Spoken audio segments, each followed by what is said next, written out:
I'm so thrilled.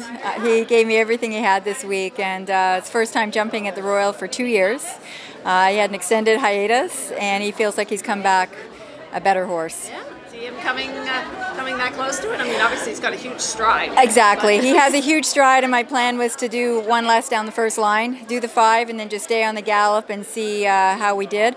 The way the second last vertical came up, he paused really well to jump it. He just, he gave himself a little time, and that meant that I couldn't do the 7 strides to the last jump. I had to do 8, and that probably cost me a second, but he did everything I asked him to do. He jumped beautifully. He spends a lot of time in the air, which is something I can't fault him for. It also makes him take a little bit more time sometimes, but he didn't give me a bad moment anywhere, and this was enough track for him for what he's been doing this year, so I couldn't be more pleased.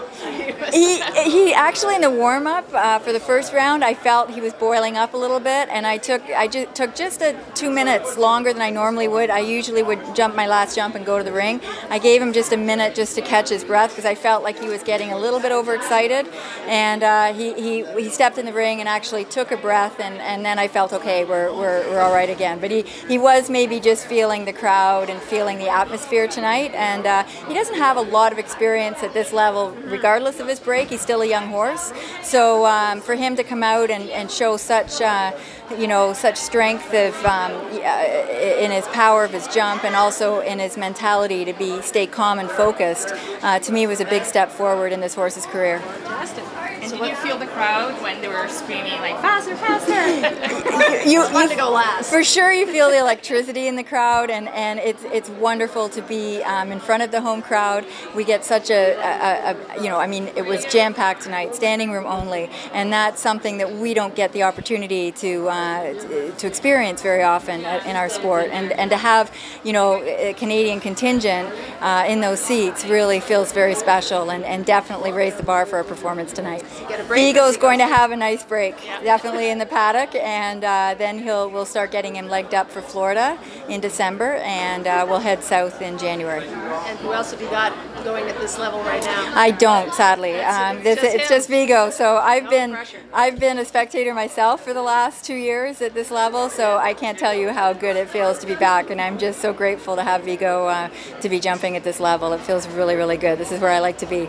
I do. That's even better. Yes, I got him as a very young horse, so I was able to purchase him myself, and he's been a horse that's developed slowly, and we've had our ups and downs. What with his injury that it required an extended break, and it actually wasn't an injury so much as a congenital bone defect that he had, and it just it was like a callus. But it was a little bit near the joint, so we gave him a break just to give it time to set.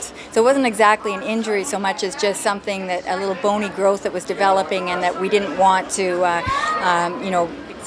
exactly. We didn't want to exacerbate. So I think that break let it set and let everything simmer down. But due to the time I've had him, he's 11 now, and I have had him since a 6-year-old. It's been a career of ups and downs. So it just feels really special tonight.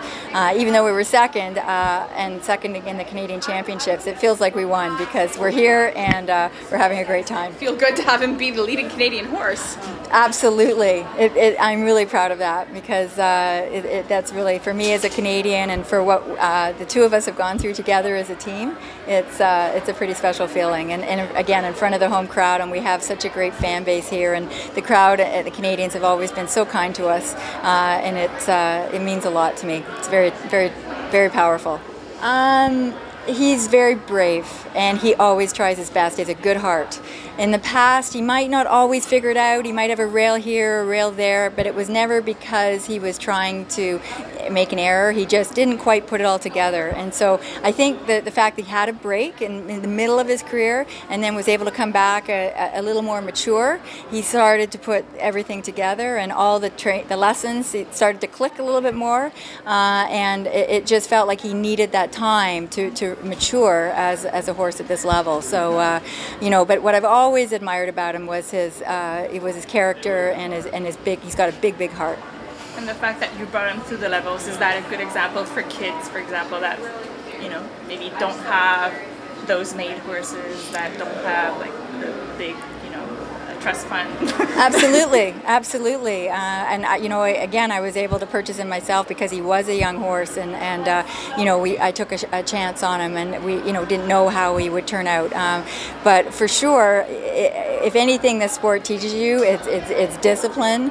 It's you're going to lose more than you're going to win, so you have to really stay focused on your goals, and also appreciate that there is another athlete, the animal in the equation, who also has good days and bad days. And I think that's something that we as riders, it's what makes us love the sport. We love our animals, and it makes us passionate to be competitive.